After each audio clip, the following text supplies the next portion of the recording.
నమస్కారం దూరదర్శన్ వార్తలకి స్వాగతం నేను కావ్య ముందుగా వార్తల్లోని ముఖ్యాంశాలు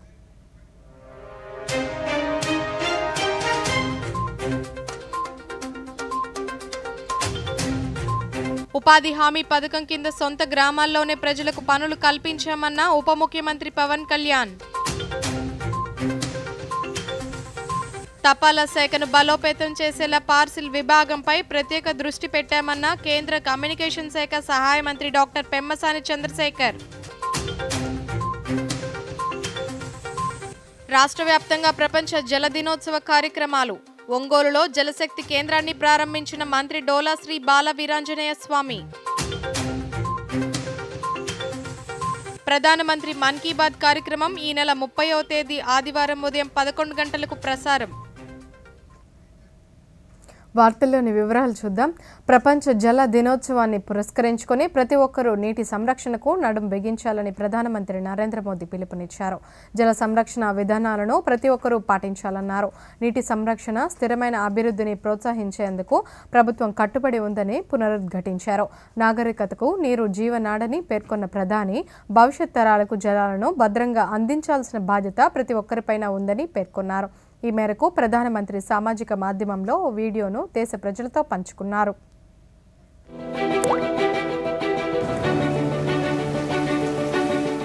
इसलिए तो हमारे पूर्वजों ने जल संरक्षण के लिए इतना जोर दिया। वेदों से लेकर पुराणों तक हर जगह पानी बचाने को, तालाब, सरोवर आदि बनवाने को मनुष्य का सामाजिक और आध्यात्मिक कर्तव्य बताया गया।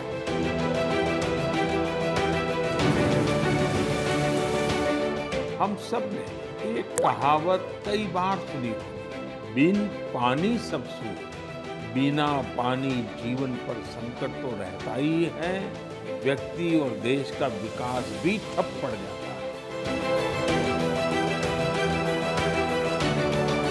जल जीवन मिशन में पानी पहुंचाने से लेकर पानी के प्रबंधन और रखरखाव पर भी पूरा जोर है और इसमें भी गांव के लोगों की भूमिका बहुत अहम है। गांव में पानी के स्रोतों के संरक्षण को लेकर भी काम किया जा रहा है। हो सकता है आप अभी जहां हो वहां पानी पर्याप्त मात्रा में उपलब्ध हो, लेकिन आपको उन करोड़ों लोगों को भी हमेशा याद रखना है जो जल संकट वाले क्षेत्रों में रहते हैं, जिनके लिए पानी की एक एक बूंद अमृत के समान होती है। कुंभ से प्रेरणा लेते हुए हमें नदी उत्सव की परंपरा को नया विस्तार देना होगा। इससे वर्तमान पीढ़ी को पानी का महत्व समझ आएगा, नदियों की साफ सफाई को बल मिलेगा, नदियों की रक्षा होगी। ఆంధ్రప్రదేశ్లో కూటమి ప్రభుత్వం అన్ని వ్యవస్థలను పటిష్టం చేస్తుందని ఉప ముఖ్యమంత్రి కె పవన్ కళ్యాణ్ పేర్కొన్నారు. కర్నూలు జిల్లా పూడిచెర్లలో ఫారం పౌండ్ నిర్మాణానికి మంత్రి భూమి పూజ చేసి రాష్ట్ర వ్యాప్తంగా 1,55,000 పంట కుంటల నిర్మాణాన్ని ప్రారంభించారు. ఈ సందర్భంగా ఉప ముఖ్యమంత్రి మాట్లాడుతూ నీటిని నిల్వ చేసుకోగలిగితే ఎలాంటి సమస్య ఉండదన్నారు. వర్షాలు రాగానే పంట కుంటలు నిండేలా ప్రణాళికలు రూపొందిస్తామన్నారు. కర్నూలు జిల్లాలో 75 కోట్ల రూపాయలతో 117 కిలోమీటర్ల సీసీ రోడ్ల నిర్మాణాన్ని పూర్తి చేసినట్లు తెలిపారు. జాతీయ ఉపాధి హామీ పథకంలో భాగంగా 98% రోడ్ల నిర్మాణం పూర్తయిందని పవన్ కళ్యాణ్ తెలిపారు. ఇది ఒకటే టార్గెట్ పెట్టాను, నేను మే నెలలోపు అయిపోవాలని చెప్పి నేను శశిభూషణ్ గారికి కానీ మన కృష్ణతేజ గారికి అని చెప్పాను. మే లోపు అయిపోవాలి, ఎందుకంటే వర్షాలు రాగానే నీటి కుంటలు నిండాలి. అంటే 1,55,000 పాండ్లు గనక నీటి కుంటలు గనక నిండితే మనకి ప్రకాశం బ్యారేజ్లో 3 టీఎంసీలు నీళ్లు, అలాంటిది మనకి 1,55,000 పాండ్లు నీటి కుంటలు కనుక నిండితే 1 టీఎంసీ వచ్చేస్తుంది. అందుకని మనకి పెద్ద ప్రాజెక్టులు వచ్చే వరకు నా నమ్మకం ఏంటంటే కృష్ణదేవరాయలు గారు ఇక్కడ ఎప్పుడు మన తటాకాల మీద వ్యవసాయం చేసిన పద్ధతి, మనం ఏం కొత్తగా చేయట్లా. మర్చిపోయిన దాన్ని కృష్ణదేవరాయలు గారు చేసింది మన అంటే ఇది రాయలసీమ కాదు, ఇది రతనాలసీమ. అలాంటి రతనాలసీమ రావాలి, మళ్ళీ రతనాలు ఇక్కడ అంటే అంత బలంగా ఉండాలి. ఇక్కడ అభివృద్ధి కొందరికే కాదు అందరికీ కావాలి. అందుకే ఎకరం 30 సెంట్లు ఉన్న రాజన్న గారికి కూడా ఇది ఎందుకు పెట్టామంటే ఇది ఆయన బాగుండాలి. కేవలం 30-40 ఎకరాలు ఇంకా పై వాళ్ళు పెద్దోళ్ళు కాకుండా అందరూ బాగుండాలనే ఉద్దేశంతో ఈ ఫామ్ పాండ్ దీంట్లో ఈ 1,55,000 పాండ్లు మనం ఎప్పుడైపోతే మే నెలాఖరులో ఇది అయిపోయేలాగా, ఎందుకంటే మనం ఎందుకు ఇంత బలంగా ప్రస్తుతం నష్టాల్లో ఉన్న తపాలా శాఖను బలోపేతం చేయడానికి పార్సిల్ విభాగంపై ప్రత్యేక దృష్టి పెడుతున్నామని కేంద్ర గ్రామీణాభివృద్ధి కమ్యూనికేషన్ శాఖల సహాయ మంత్రి డాక్టర్ పెమ్మసాని చంద్రశేఖర్ తెలిపారు. పల్నాడు జిల్లా సత్తెనపల్లిలో ప్రధాన తపాలా కార్యాలయ భవనానికి మంత్రి ఈరోజు శంకుస్థాపన చేశారు. ఈ సందర్భంగా మంత్రి మాట్లాడుతూ రానున్న 2 ఏళ్లలో ప్రతి గ్రామంలోని తపాలా కార్యాలయాలను పంచాయతీ కార్యాలయ ఆవరణలోకి మార్చి కేంద్ర ప్రభుత్వ పథకాలను ప్రజలకు మరింత చేరువ చేస్తామని తెలిపారు. పోస్టల్ శాఖ అందిస్తున్న పథకాలను మారుమూల ప్రాంతాలకు కూడా చేరువ చేయడానికి భారీ సర్వే నిర్వహించబోతున్నామని వివరించారు. ఇంకా బలోపేతం చేయాలని చూస్తా ఉంది. అంటే వచ్చే 50-100 సంవత్సరాల్లో ఒక బలమైన డిపార్ట్మెంట్ గా ఉండాలి. ఈరోజు పోస్టల్ డిపార్ట్మెంట్ ఇన్ని మంచి సౌకర్యాలు చేస్తా ఉన్నా కూడా మనకు ఆదాయం 13,000 కోట్లు ఉంది. ఖర్చులు వచ్చేటప్పటికి 37-38,000 కోట్ల రూపాయలు ఉన్నాయంటే మనం 25,000 కోట్ల రూపాయలు మైనస్ లో ఉన్నాం. ఇప్పుడు కొత్తగా వచ్చినటువంటి డెలివరీ సెంటర్స్ ఏవైతే ఉన్నాయో వాళ్ళు ర్యాపిడ్ గా ఎక్స్పాండ్ అవుతా ఉన్నారు. మనకి ఇంతమంది ఇన్ని లక్షల మంది ఉండి కూడా మనం ఎందుకు నెక్స్ట్ లెవెల్కి వెళ్ళలేకపోతా ఉన్నాం? పార్సిల్ అంటే పోస్ట్ ఆఫీస్ ఎందుకు కాకూడదు అనేది మనం ఆలోచించాలి.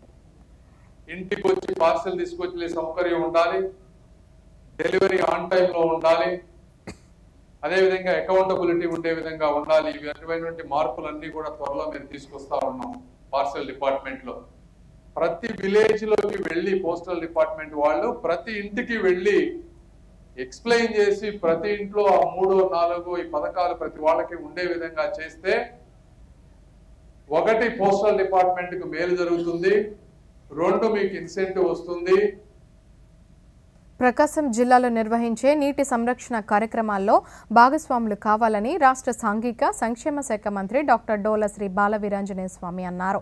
ప్రపంచ జల దినోత్సవాన్ని పురస్కరించుకొని ఈరోజు సింగరాయకొండ మండలం కనుమళ్ల గ్రామంలో జిల్లా నీటి యాజమాన్య సంస్థ ఆధ్వర్యంలో నిర్మించనున్న రైతువారి కుంటకు జిల్లా కలెక్టర్ తమీం అన్సారియాతో కలిసి ఆయన భూమి పూజ చేశారు. రైతులు స్థానికులతో నీటి సంరక్షణపై ప్రతిజ్ఞ చేయించారు. అనంతరం మంత్రి సింగరాయకొండలో 2,30,000 రూపాయల వ్యయంతో నిర్మించిన కుంటను ప్రారంభించారు. ఈ సందర్భంగా ఆయన మీడియాతో మాట్లాడుతూ జిల్లాలో నీటి సమస్య ఎక్కడ ఉన్నా పరిష్కారం చూపేలా జలశక్తి కేంద్రం పనిచేస్తుందన్నారు. అంతేపాటు ఈరోజు మన సింగరాయకొండ మండలంలోని కనమళ్ళ గ్రామంలో ఒక కొత్తగా పంట కుంటని తవ్వేదానికి ఈరోజు ప్రారంభోత్సవం చేయడం జరిగింది. ఇక్కడ సింగరాయకొండలో పూర్తి చేసినటువంటి పంట కుంటను కూడా పరిశీలించి ప్రారంభోత్సవం చేయడం జరిగింది. వీటన్నిటి లక్ష్యం ఒకటే, మనకి ప్రతి ఒక్క నీటి బొట్టు భూమిలో ఇంకే విధంగా పారిపోయే నీళ్ళని ఒడిసిపట్టుకోవటం, ఉన్నటువంటి నీళ్ళని భూమిలో ఇంకే విధంగా చేసుకోవటం, అదేవిధంగా నీటిని వృధా కాకుండా చేసుకోవటం అనేటువంటి దానిలో నీటి సంరక్షణ చర్యలు మనం తీసుకున్నాం. మన జిల్లాలో కరువు కాటకాలు ఎక్కువగా ఉన్నటువంటి ప్రాంతం. ఈరోజు నీరు ఉంటేనే జీవకోటి మనుగడ ఉంటుందనేటువంటి పరిస్థితి మీరు బాగా గుర్తు చేసుకోవాలి. 2017-18లో ముఖ్యమంత్రి గారు చంద్రబాబు నాయుడు గారు రావడం, కనమళ్ళ చెరువులో నీరు చెట్టు, అదేవిధంగా గత ప్రభుత్వంలో పెండింగ్ పనులను సత్వరమే పూర్తి చేసి నెల్లూరు నగర సమగ్ర అభివృద్ధికి కృషి చేస్తున్నామని రాష్ట్ర పురపాలక పట్టణాభివృద్ధి శాఖ మంత్రి డాక్టర్ పొంగూరు నారాయణ అన్నారు. నెల్లూరులోని పలు డివిజన్లలో ఈరోజు ఆయన ఆకస్మిక పర్యటన చేశారు. పాఠశాలల్లో అందుబాటులో లేని ఎడ్యుకేషన్ సెక్రటరీలపై చర్యలు తీసుకోవాలని కమిషనర్ను ఆదేశించారు. ఈ సందర్భంగా మంత్రి మాట్లాడుతూ నెల్లూరులో తాగునీటి సరఫరా, అండర్ గ్రౌండ్ డ్రైనేజీ, ఇతర సదుపాయాల కల్పనకు చర్యలు తీసుకున్నామని తెలిపారు. పార్కులన్నీ 2014-19లో అనేక పార్కులను డెవలప్ చేయడం జరిగింది. పార్క్ ప్రతి లేఅవుట్లో, ప్రతి పెద్ద లేఅవుట్లో పార్క్ కొంత స్థలం వదలాలి. గ్రీన్ అండ్ బ్లూకి ఒక 10% ఏరియా వదలాలి. అవి ఎక్కడెక్కడ మొత్తం ఐడెంటిఫై చేయమని ఆ రోజు అధికారులు చెప్పడం. దాదాపు 100 పైన ఉన్నాయంటే అన్నింటినీ యాక్చువల్గా శాంక్షన్ ఇచ్చాం. దాదాపు మెజారిటీ చేశారు. ప్రతి దగ్గర జిమ్ ఎక్విప్మెంట్, ప్లే ఎక్విప్మెంట్ పెట్టమన్నా. ఒక ఏజ్ పిల్లల దాకా ప్లే ఎక్విప్మెంట్తో ఆడుకుంటారు. ఒక ఏజ్ దాటిన వాళ్ళు, పెద్దవాళ్ళు జిమ్ ఎక్విప్మెంట్ కావాలని కోరుకుంటారు. అలాంటిది open gym, open play equipment ఏర్పాటు చేయడం జరిగింది. రంగనాయక స్వామి టెంపుల్ దగ్గర పెద్ద ఘాటు కట్టాలని ఆ రోజు అక్కడ ఉన్న పూజారులు, ప్రజాప్రతినిధులు అడిగారు. ఆడ ఆల్మోస్ట్ అయిపోయింది, జస్ట్ ఓన్లీ ఫినిషింగ్ చేయాలి. దాన్ని గత 5 సంవత్సరాలు వదిలేశారు. దాన్ని కూడా ఒకసారి ఆ యొక్క కన్సర్న్ మంత్రి ఆనం రామనాయుడుతో కూడా మాట్లాడి యాక్చువల్గా దాన్ని కూడా టేకప్ చేయడం జరుగుతుంది. ఈ విధంగా 2014-19లో ఒక మున్సిపల్ కార్పొరేషన్ గవర్నమెంట్ అన్ని టేకప్ చేసాం. ఇదే కాదు, వాటిలో మేము 90%. వర్షాకాలంలో వచ్చే నీటిని నిల్వ చేసుకుని పొలాలకు అందించడానికి నీటి కుంటలు చాలా అవసరమని రాష్ట్ర పర్యాటక సాంస్కృతిక శాఖ మంత్రి కందుల దుర్గేష్ పేర్కొన్నారు. తూర్పుగోదావరి జిల్లా రాజానగరం మండలం తోకాడ గ్రామంలో మంత్రి పర్యటించారు. ప్రభుత్వం ప్రతిష్టాత్మకంగా చేపడుతున్న సేద్యపు నీటి కుంటల భూమి పూజ కార్యక్రమంలో మంత్రి పాల్గొన్నారు. ఈ సందర్భంగా మంత్రి మాట్లాడుతూ రైతులకు రక్షణగా కూటమి ప్రభుత్వం అనేక కార్యక్రమాలను చేపడుతోందన్నారు. రైతులకి రక్షణగా నిలబడాలనే ఉద్దేశంతో అనేక కార్యక్రమాలను చేపడుతున్న వాటిలో భాగంగా వాళ్ళ పంచాయతీరాజ్ మినిస్టర్ గారు, ఉప ముఖ్యమంత్రి శ్రీ పవన్ కళ్యాణ్ గారు ఈ ఫామ్ పాండ్ ప్రోగ్రాన్ని అత్యంత ప్రతిష్టాత్మకంగా తీసుకున్నారు. దీని ద్వారా వర్షం ద్వారా వచ్చేటువంటి నీటిని నిల్వ ఉంచుకునేటువంటి విధానానికి ప్రభుత్వం సైడ్ నుంచి ఎన్ఆర్ఈజీఎస్ ద్వారా ఏ రకమైన సహకారం అందించి ప్రతి పొలంలో కూడా చిన్నపాటి పాండ్స్ని నిర్మించుకుని అవి రేపొద్దున ఆ పొలం పండించుకోవడానికి ఆ నీటి అవసరాలకు ఉపయోగించుకునే విధంగాను, దాంతోపాటు ముఖ్యమైనది భూగర్భ జలాలు అడుగంటిపోతున్నటువంటి భూగర్భ జలాలని మళ్ళీ ఆ టేబుల్ని డెవలప్ చేయడానికి ఎక్కువగా ఆ నీళ్లు మళ్ళీ రేపొద్దున బోర్లు వేసుకుంటే ఉపయోగపడే విధంగా తక్కువ లోతులోనే ఉండేలాగా ఇలాగా ఒక మల్టీపర్పస్ ప్రోగ్రామ్గా ఈ ప్రోగ్రామ్ని ఏర్పాటు చేయడం జరుగుతుంది. దీన్ని రాజానగరం నియోజకవర్గంలో ప్రారంభించడం చాలా ఆనందంగా ఉంది. ఇక్కడ రైతులు కూడా ముందుకు వస్తూ ఉన్నారు. దానికి ఎన్ఆర్ఈజీఎస్ తరఫున ఏ పాండ్కి అయితే ఎంత ఖర్చు అవుతుందో దాన్ని మెటీరియల్ కాస్టు, అదేవిధంగా లేబర్ కాస్టు వీటితో కలుపుకుని దాన్ని ప్రభుత్వం జల జీవన్ మిషన్ కింద అన్ని గ్రామాలకు త్రాగునీరు అందించే విధంగా ప్రతిపాదనలు తయారు చేయాలని మచిలీపట్నం పార్లమెంట్ సభ్యులు వల్లభనేని బాలశౌరి అన్నారు. మచిలీపట్నంలో ఈరోజు నిర్వహించిన దిశ కమిటీ సమావేశంలో ఆయన మాట్లాడుతూ మహాత్మా గాంధీ జాతీయ గ్రామీణ ఉపాధి హామీ పథకంలో డొంక రోడ్లను కూడా చేర్చాలన్నారు. రైతులు పంటను పొలం నుండి మార్కెట్కు తీసుకువెళ్లడానికి డొంక రోడ్లు అవసరమన్నారు. మత్స్యకారులు, చేనేత కార్మికులు, మహిళలు, నిరుద్యోగ యువతకు వచ్చే 3 నెలల్లో 50 నుంచి 100 కోట్ల రుణాలను ఇవ్వాలని బ్యాంకు ఉన్నతాధికారులను కోరారు.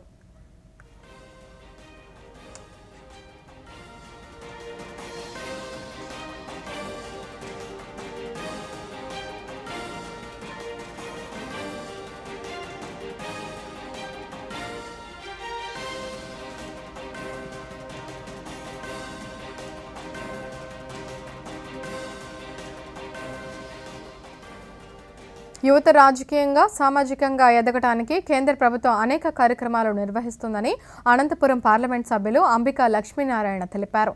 అనంతపురం నెహ్రూ యువ కేంద్రం, జవహర్లాల్ నెహ్రూ విశ్వవిద్యాలయం ఆధ్వర్యంలో నిర్వహించిన జిల్లా స్థాయి యూత్ పార్లమెంట్ కార్యక్రమంలో యూనివర్సిటీ వైస్ ఛాన్సలర్ సుదర్శన్ రావుతో కలిసి ఆయన పాల్గొన్నారు. కార్యక్రమంలో భాగంగా విద్యార్థులు యూత్ పార్లమెంటుపై వారి అభిప్రాయాలను పంచుకున్నారు. ఈ సందర్భంగా ఎంపీ మాట్లాడుతూ ప్రధానమంత్రి మోదీ నేతృత్వంలో యువత కోసం అనేక కార్యక్రమాలు నిర్వహిస్తున్నట్లు తెలిపారు. వికసిత్ భారత్కు 2047కు యువత కృషి ఎంతో అవసరమని పేర్కొన్నారు. దేశవ్యాప్తంగా కూడా ఒక మంచి యూత్ ఐకాన్స్ని ఐడెంటిఫై చేసేటువంటి కార్యక్రమం ఈరోజు భారతదేశం సంబంధించినటువంటి ప్రధానమంత్రి భారత్ వికసిత్ భారత్ కింద ఈరోజు ఈ ప్రోగ్రామ్ని కండక్ట్ చేయడం జరుగుతుంది.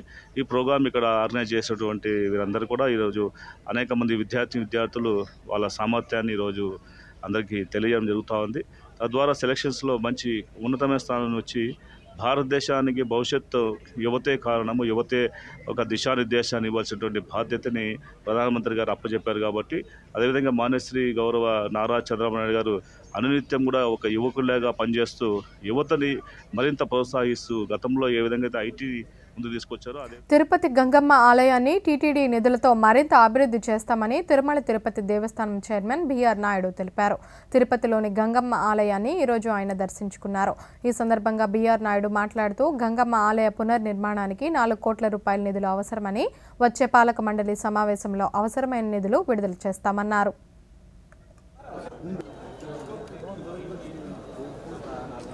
14 కోట్ల రూపాయలు అవసరం ఉంటుంది. దాన్ని మీరు ఎలాగైనా ఒకసారి విజిట్ చేయాలి, మీరు చూడాలి. త్వరలో ఈ గంగమ్మ జాతర ఫెస్టివల్ రాబోతుంది. ఈ లోపలనే కొన్ని ఇంపార్టెంట్ ఏదైతే వర్క్స్ ఉన్నాయో అవన్నీ కంప్లీట్ చేయాలని చెప్పి వారు కోరటం జరిగింది. కొన్ని పనుల ఒత్తిడి వల్ల నేను రాలేకపోయాను. ఈరోజు వస్తానని మన వాళ్ళందరికీ కూడా ఇన్ఫార్మ్ చేయడం జరిగింది. ఈరోజు అహోబిలం స్వాములు వారు పెద్ద మర్యాదకు వచ్చారు. అయినా కానీ నేను వెళ్లకుండా నాకు ఇది ఇంపార్టెంట్ అనిపించి నేను ఈరోజు ఇక్కడికి రావటం జరిగింది. ఇచ్చారు మన వాళ్ళు. టీటీడీ ఇదివరకే 3,75,00,000 రూపాయలు ఖర్చు పెట్టడం జరిగిందని మాకు ఇన్ఫర్మేషన్ ఉంది. అదేవిధంగా కొంత మనీ ఏదైతే ఉందో అది ఎండోమెంట్ వాళ్ళు కూడా ఆధ్వర్యంలో చేస్తూ ఉంటున్నారు. ఇక్కడ వెస్ట్ గేట్ అయితే, ఈస్ట్ గేట్ అయితే, నార్త్ గేట్ అయితే, ఇవన్నీ గేట్లన్నీ కూడా మార్చాల్సిన అవసరం ఉంది. దానికి తగినటువంటి నిధులు. వార్తల్లో చిన్న విరామం. కొత్త వాషింగ్ మెషిన్ బాగుంది. ఏమైంది? ఈ షాపింగ్ పై 2000 వరకు క్యాష్ బ్యాక్ వచ్చింది. కేవలం క్యూఆర్ కోడ్ స్కాన్ చేయాలి. దుమ్ము దులిపేస్తుంది అనుకుంటా కదా. బ్యాంక్ అకౌంట్ ది డబ్బు రిసీవ్ చేసుకునే సమయంలో క్యూఆర్ కోడ్, స్కాన్, పిన్ లేదా ఓటీపీ లాంటివి అవసరమే ఉండదు. అవి కేవలం పేమెంట్ చేయడంలో అవసరం అవుతాయి. అందుకే తెలియని కోడ్ లేదా లింక్ల నుండి జాగ్రత్తగా ఉండండి. నష్టపోకండి. బ్రతికిపోయాం పెద్ద నష్టం నుండి. ఈ కొత్త నష్టం. ఆర్బీఐ అంటుంది, విషయాలు తెలుసుకోండి, జాగరూకంగా ఉండండి. భోజనం టైంకు చేయండి. ఇంకా ప్లీజ్ బైక్ నెమ్మదిగా నడపండి. సరే. ఇంకా ఇది మీ రక్షణ కోసమే. అరే నేనొకటి మర్చిపోయాను. ఎల్ఐసి. ఇది మన రక్షణ కోసం. దిల్ కి సునో. ఎల్ఐసి చునో. ఎల్ఐసి జీవితాంతం నీకు తోడుగా. తిరిగి స్వాగతం. విజయవాడ దూరదర్శన్ కేంద్రంలో ఎర్త్ అవర్ను పాటించారు. గంట పాటు 8 గంటల 30 నిమిషాల నుంచి 9 గంటల 30 నిమిషాల వరకు లైట్లను ఆపి సిబ్బంది పర్యావరణ పరిరక్షణలో భాగస్వాములయ్యారు. దూరదర్శన్ ప్రాంగణంలో విద్యుత్ దీపాలను గంటపాటు నిలిపివేశారు. అత్యవసర విద్యుత్ సరఫరా ఉండాల్సిన ప్రదేశాలు మినహా అన్ని ప్రాంతాల్లో విద్యుత్ దీపాలు నిలిపివేశారు.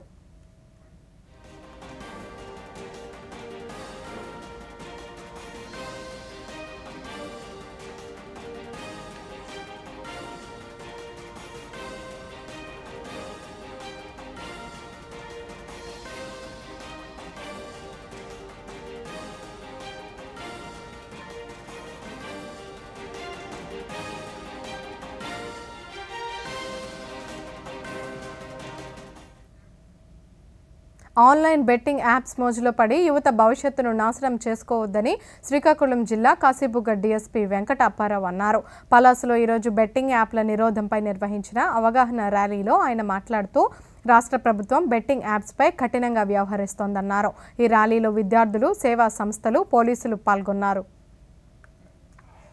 ఈ బెట్టింగ్ యాప్స్ అన్నింటినీ కూడా కంట్రోల్ చేయాలి, బెట్టింగ్ యాప్స్ని నిషేధించాలి, బెట్టింగ్ ఆడే వాళ్ళని, ఆడించే వాళ్ళని, వీళ్ళందరినీ కూడా చట్టపరిధిగా వాళ్ళపై చర్యలు తీసుకోవాలి అనే సంకల్పంతో ఈరోజు ఇంత మంచి కార్యక్రమానికి నాంది పలికారు. ఈ కార్యక్రమం వల్ల ప్రజలందరూ కూడా తెలుసుకోవాల్సింది ఏమంటే, ఈ బెట్టింగ్ యాప్స్ వాడి వారి యొక్క ఈ బెట్టింగ్స్ అనేది చేస్తున్నారు. దానివల్ల చాలా మంది ఆర్థికంగా ఇబ్బందులు పడుతూ అనేక నష్టాలు పాలై అనేక విధాలుగా వారి యొక్క జీవితాన్ని ఇబ్బందులు పడుతున్నారు. కొందరు అయితే బెట్టింగ్ యాప్స్లో అప్పులు చేసి చనిపోయిన వాళ్ళు ఉన్నారు, కొందరు దొంగలుగా ఉన్నారు. ఈ మధ్య కాలంలో మీరు 2-3 ఇన్సిడెంట్లు పలాస పరిసర ప్రాంతాల్లోని కూడా మీరు అందరూ గమనించడం జరిగింది. బెట్టింగ్ యాప్లో డబ్బులు పోగొట్టుకున్నాడు ఏంటంటే దొంగ మారి పోలీసులు దొరికి ఈరోజు రిమాండ్లో ఉన్నాడు. అదేవిధంగా చాలామంది ఈ బెట్టింగ్స్ వల్ల అప్పుల పాలై ఊర్లు వదిలి ఎక్కడికో పోయి తప్పించుకొని దొంగలాగా బ్రతకాల్సిన పరిస్థితి వస్తుంది. ఇవి తాత్కాలికంగా ఏవో డబ్బులు సంపాదించవచ్చు అనే అక్రమ మార్గం ద్వారా సంపాదించాలనే ఆలోచన అనేదే రాంగు. ఈ బెట్టింగ్ యాప్స్ కూడా మరి ఆ దిశగానే ఉంటుంది. ఎందుకంటే బెట్టింగ్ చేసుకొని ఈజీగా డబ్బులు సంపాదించవచ్చు అనుకుంటాము. ఇదంతా ప్రధానమంత్రి నరేంద్ర మోదీ ప్రభుత్వం రైతుల సంక్షేమానికి అధిక ప్రాధాన్యతను ఇస్తుంది. ఇందులో భాగంగా వ్యవసాయ యాంత్రీకరణ, క్లీన్ ఎనర్జీ అభివృద్ధికి అధిక ప్రాధాన్యతనిస్తూ CSIR సంస్థ స్వదేశీ పరిజ్ఞానంతో వ్యవసాయానికి పనికి వచ్చే యంత్రాలను అందిస్తుంది. రైతులకు భారాన్ని తగ్గించేలా హిమాచల్ ప్రదేశ్ పాలంపూర్లో CSIR IHBT సంస్థ అందిస్తున్న ఈ యంత్రాలతో రైతులు ఎంతో లబ్ధి పొందుతున్నారు. ఆ విశేషాలేంటో ఈ కథనంలో చూద్దాం. ప్రధానమంత్రి నరేంద్ర మోదీ ప్రభుత్వం రైతుల సంక్షేమానికి అధిక ప్రాధాన్యతనిస్తోంది. రైతుల ఆదాయాన్ని రెట్టింపు చేసేలా ఓవైపు కృషి చేస్తూనే మరోవైపు వారికి పెట్టుబడి సాగు సాయాన్ని అందిస్తోంది.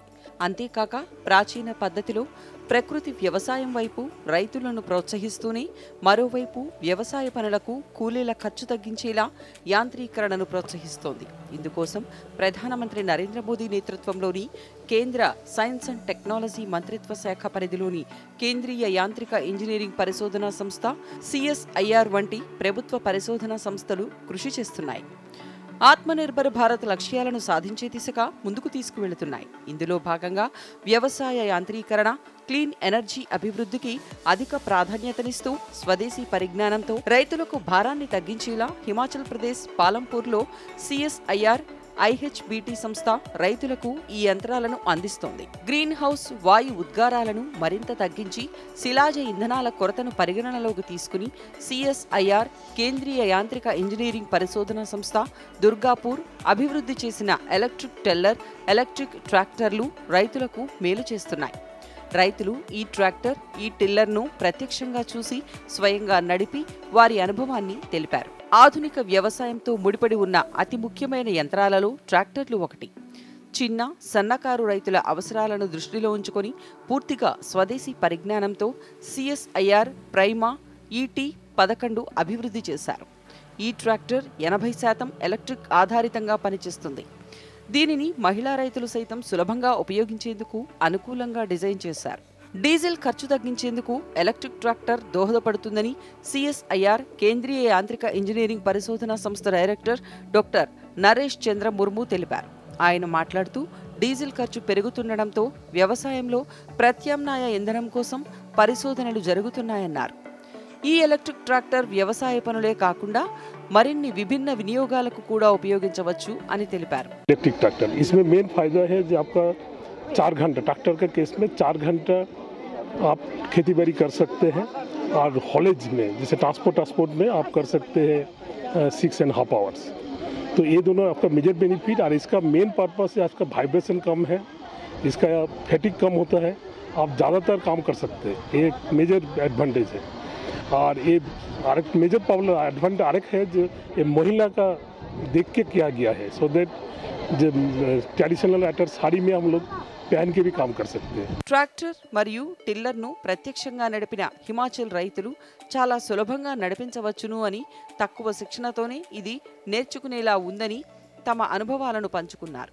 ये ट्रेलर बहुत ही बढ़िया, बड़ा आनंद आया चलाने में और इसको ना महिलाएं भी चला सकती है बड़ी आसानी से और पहली बार ट्राई किया, बहुत एंजॉय आया. ప్రధానమంత్రి నరేంద్ర మోదీ సంకల్పమైన Atmanirbhar Bharat, make in India లక్ష్యాలకు అనుగుణంగా దేశం పూర్తిగా స్వదేశీ టెక్నాలజీపై దృష్టి పెట్టి అభివృద్ధి దిశగా ముందుకు సాగుతోంది. దేశీ పరిశ్రమలను ప్రోత్సహిస్తూ స్థిరమైన వ్యవసాయ విధానాలను ముందుకు తీసుకువెళ్లే దిశగా మోదీ ప్రభుత్వం కీలక చర్యలను తీసుకుంటోంది. పర్యావరణ పరిరక్షణకు అనువైన ఎలక్ట్రిక్ వాహనాలు, గ్రీన్ ఎనర్జీ వినియోగాన్ని పెంచేందుకు ప్రభుత్వం ప్రత్యేక ప్రణాళికలు రూపొందిస్తోంది. ఈ చర్యలు దేశ ఆర్థిక వ్యవస్థను బలోపేతం చేయడంతో పాటు పర్యావరణ అనుకూల అభివృద్ధికి తోడ్పడతాయని నిపుణులు భావిస్తున్నారు. దేశీయ ఉత్పత్తిని ప్రోత్సహించి ఉపాధి అవకాశాలను పెంచేందుకు ప్రభుత్వం అనేక చర్యలు తీసుకుంటోంది. ఢిల్లీ వేదికగా జరుగుతున్న ఖేలో ఇండియా పారా గేమ్స్లో 2వ ఎడిషన్స్లో అత్యుత్తమ ప్రతిభ కనబరిచి పతకాలు సాధించిన రాష్ట్రానికి చెందిన క్రీడాకారులను సాప్ చైర్మన్ రవినాయుడు అభినందించారు. షాట్పుట్ క్రీడలో అనకాపల్లికి చెందిన రొంగలి రవి బంగారు పతకం, అనంతపురానికి చెందిన షేక్ బాబు రజత పతకం సాధించారు. అలాగే 100 మీటర్ల పరుగు పందెంలో నెల్లూరుకు చెందిన వలసంగిరి భవానీ, శ్రీకాకుళానికి చెందిన అంబటి స్వరాజ్ రజత పతకాలను సాధించారు. ఈ సందర్భంగా శాప్ చైర్మన్ మాట్లాడుతూ విశాఖపట్నంలో 200 కోట్ల రూపాయల నిధులతో జాతీయ పారా స్పోర్ట్స్ శిక్షణ కేంద్రాన్ని ఏర్పాటు చేస్తామన్నారు.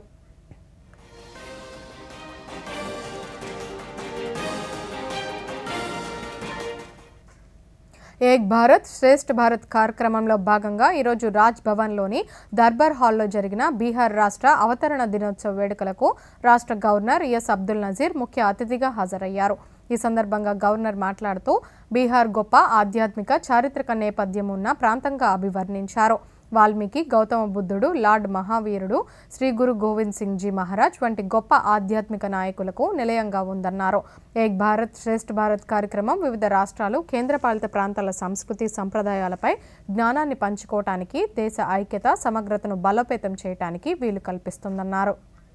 On 22nd March every year, commemorating the state's formation after its separation from the Bengal province in 1912. Bihar had a glorious past and the state is a place full of history and spiritual significance. Located in the eastern part of Bihar, Bihar is known as the land of monasteries and it is a home to many historic landmarks that make గుంటూరులోని నాగార్జున విశ్వవిద్యాలయంలో 2 రోజుల సంస్కృత ఆంధ్ర నాటక సాహిత్యం జాతీయ సదస్సు నేటితో ముగిసింది.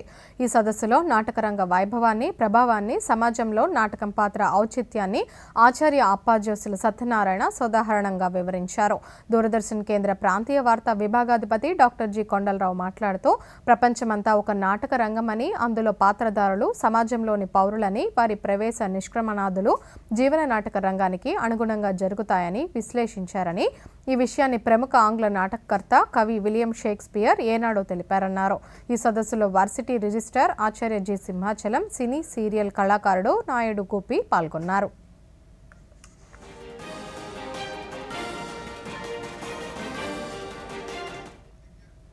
ఇస్లాం మతం 4వ ఖలీఫా హజ్రత్ అలీ కరమతుల్లా వజ్హా అమరవీరుల దినోత్సవాన్ని పవిత్ర రంజాన్ మాసంలోని 21వ రోజున దర్గా హజ్రత్ బల్లో ఘనంగా నిర్వహించారు. ఈ సందర్భంగా దర్గా హజ్రత్ బల్లో ప్రత్యేక ప్రార్థనలు నిర్వహించారు. ఈ పవిత్ర సందర్భాన్ని పురస్కరించుకుని వేలాది మంది భక్తులు కశ్మీర్ నలుమూలల నుంచి హాజరై దర్గా హజ్రత్ బల్లో భక్తిపూర్వకంగా ప్రార్థనలు చేశారు.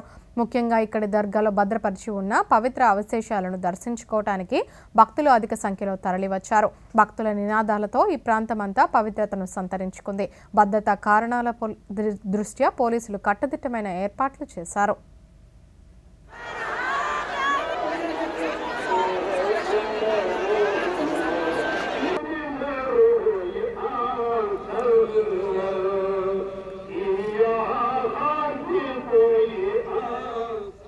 అమెరికాలోని భారతీయ విద్యార్థుల రక్షణకు, అక్రమ వలసలను అరికట్టేందుకు కృషి చేస్తామని భారత విదేశాంగ మంత్రిత్వ శాఖ అధికారి ప్రతినిధి రణధీర్ జైస్వాల్ తెలిపారు. ఢిల్లీలో ఈరోజు ఆయన మీడియాతో మాట్లాడుతూ అక్రమ వలసలను నియంత్రించేందుకు అమెరికా ఇతర అంతర్జాతీయ భాగస్వాములతో నిరంతరం సహకారాన్ని కొనసాగిస్తామన్నారు. అమెరికాలో అక్రమంగా ఉంటున్న భారతీయుల తరలింపును సులభతరం చేసేందుకు చర్యలు తీసుకున్నామన్నారు. అమెరికాలో చదువుకుంటున్న భారతీయ విద్యార్థులు ఏదైనా సమస్య తలెత్తినప్పుడు అక్కడి భారతీయ రాయబార కార్యాలయాన్ని సంప్రదించాలని సూచించారు. And participation of our students or enrollment of our students in universities in the United States and the expansion of knowledge partnership is an important element in our relationship, and we want to foster these ties further. Now, as to how many students are facing any problem, etc., if there is a భారత నావికా దళం, గోవా ప్రభుత్వం, Goa ship yard అధికారుల ఆధ్వర్యంలో ఈరోజు follow on షిప్లలో 2వదైన తపస్సును ప్రారంభించారు. భారత నావికాదళ సామర్థ్యాన్ని, స్ఫూర్తిని సూచించేలా ఈ నౌకను స్వదేశీ పరిజ్ఞానంతో నిర్మించారు. మొదటి నౌక ట్రిపుట్ను జూలైలో ప్రారంభించారు. ఈ నౌకలు ఉప ఉపరితల వాయు పోరాట కార్యకలాపాల కోసం రూపొందించారు. ట్రిపుట్, తపస్య నౌకలు సుమారు 125 మీటర్ల పొడవు, 4.5 మీటర్ల డ్రాఫ్ట్తో రూపొందించారు. ఈ నౌకలు స్టెల్త్ ఫీచర్, అధునాతన సెన్సార్లు, ప్లాట్ఫామ్ నిర్వహణ వ్యవస్థలతో అమర్చారు.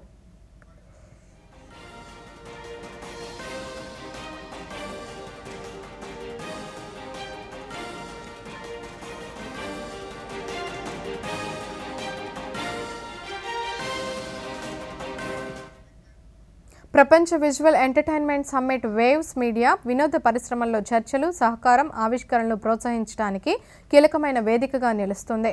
యువ చిత్ర నిర్మాతల్లో సృజనాత్మకతను ప్రోత్సహించడానికి పోటీలు నిర్వహించనున్నారు. 12 నుంచి 15 సంవత్సరాల వరకు ఒక కేటగిరీ, 16 నుంచి 19 సంవత్సరాల మధ్య వయసులో వారికి 2వ కేటగిరీ పోటీలు జరుగుతాయి. ప్రపంచ యవనికపై యువ ప్రతిభను ప్రదర్శించడానికి వేవ్స్ వేదికగా నిలుస్తుంది.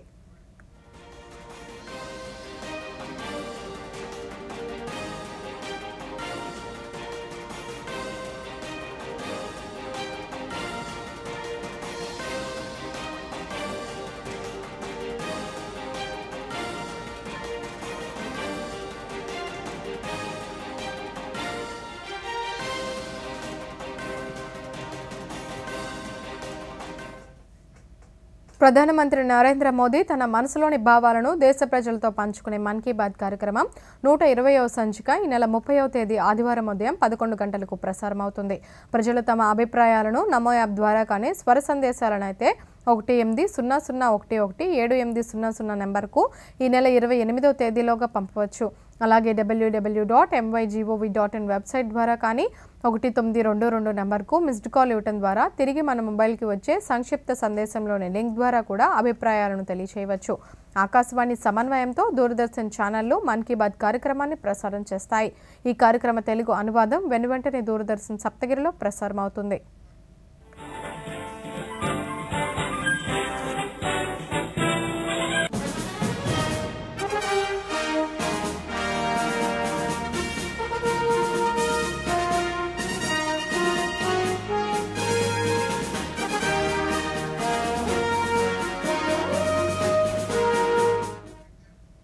ఈ వార్తలు ఇంతటితో సమాప్తం. నమస్కారం.